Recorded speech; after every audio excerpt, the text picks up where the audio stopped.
మాటలు పక్కన పెట్టి దేని కొరకు బతుకుతున్నాడు అంటే కడుపు నింపుకోవడం కోసం. కడుపు నింపుకుంటే కంటికి నిద్ర, నిద్ర లేస్తే కడుపు నింపుకోవడం, ఈ రెండూ ఉంటే భోగం అనుభవించడం. అసలు భగవంతుడన్న వాడొకడున్నాడని, భగవంతుని గురించి ఉపాసన చెయ్యాలనే జ్ఞానం కించిత్తు కూడా లేకుండా ప్రవర్తించి జీవితాన్ని పాడు చేసుకుంటున్న వాడి మీద కూడా అరుణాచలంలో కొండ మీద పెట్టిన దీపకాంతి కారణం చేత వచ్చే జన్మలో వేదాన్ని సాకల్యంగా చదువుకొని వేదాన్ని ప్రమాణంగా తీసుకొని తన జీవితాన్ని ఉద్ధరించుకోగలిగిన గొప్ప విద్వాంసుడగుగాక అని లోక శ్రేయస్సును కోరి వెలిగిస్తారు ఆ దీపాన్ని. కార్తీక పౌర్ణమి రోజు మనమందరం కూడా అలా వెలిగిస్తాం. ఎందుకంటే దీపంతో ప్రారంభం, దీపంతో అంతం, దీపమే ప్రధానం. ఒక దీపం వెలిగించారనుకోండి, మీరు పూజ ప్రారంభం చేశారు. నీరాజనమన్న జ్యోతి వెలిగించారనుకోండి, అయిపోయింది పూజ. ఒక దీపం వెలిగిస్తే పూజ ప్రారంభం చేశారు. ఎందుకని? ఆ దీపం వెలిగించారంటే ఆ దీపం కంటికి సంకేతం. పరమేశ్వరుడు కన్ను ఇచ్చాడు కాబట్టి నేనెక్కడికైనా వెళ్ళగలుగుతున్నాను, ఒక పుస్తకం చదవగలుగుతున్నాను, ప్రమాణాన్ని తెలుసుకోగలుగుతున్నాను. నన్ను మంచివైపు నడిపించడానికి నాయకత్వం వహిస్తుంది కన్ను. భగవన్మూర్తిని చూసి సంతోషిస్తున్నాను. ఈ కన్ను ఇచ్చినందుకు పరమేశ్వరుడికి కృతజ్ఞతగా దీపం పెడుతున్నాడు. ఆ కాంతిలో పూజ ప్రారంభం. దేవాలయంలో దీపమైతే అది గురువుగారితో సమానం. అందుకే దేవాలయంలో విద్యుత్ కాంతి ఉండదు. దేవాలయంలో ముఖమండపం, అర్ధమండపం, అంతరాలయం అని 3 విభాగాలు ఉంటాయి. అంతరాలయంలో మూర్తి దగ్గర గుత్తి దీపాలు వెలగాలి. అంటే కిందకు దీపాలు తీగతో వేలాడదీసినట్లుగా వెలుగుతాయి. అందులో ఆవు నెయ్యి, నూనె కాని వేసి ఒత్తివేసి వెలిగిస్తారు. ఆ దీపాల కాంతులలోనే ఈశ్వర దర్శనం. ఆ దీపం గురువుగారు.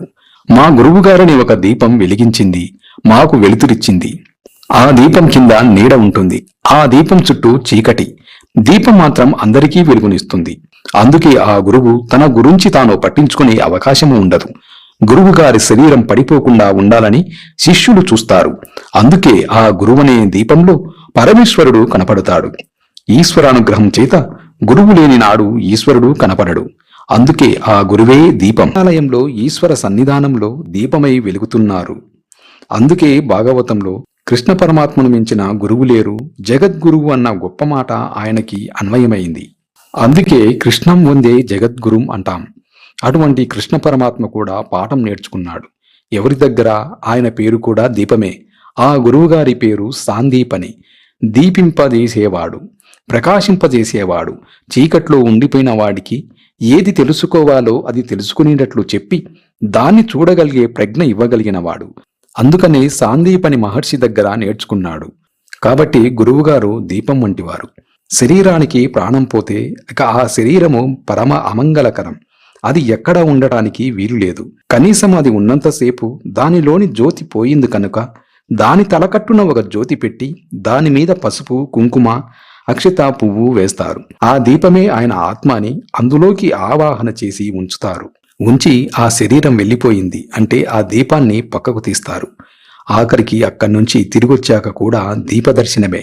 దీపానికి సనాతన ధర్మానికి అంత అవిభాజ్యమైన సంబంధం. దీపమే సమస్తం.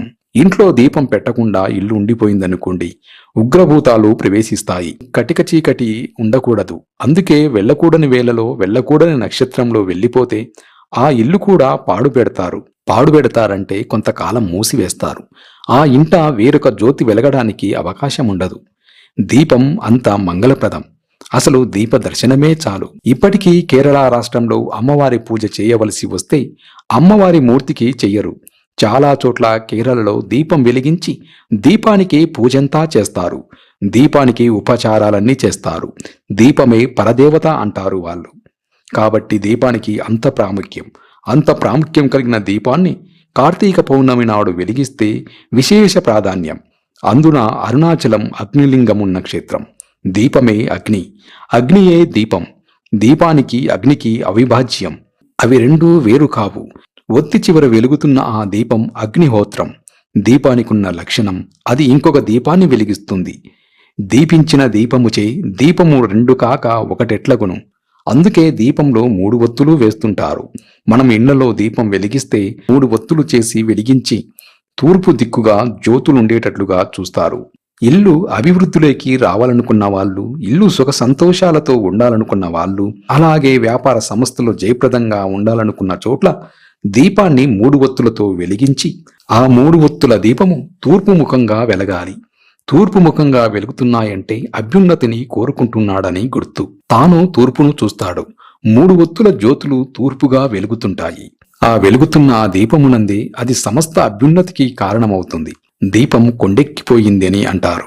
దీపం కొండెక్కింది అంటే కొండ మీద ఈశ్వరుడుంటాడు. కొండ మీద ఈశ్వరుడుండే ఏకైక ధర్మం సనాతన ధర్మం.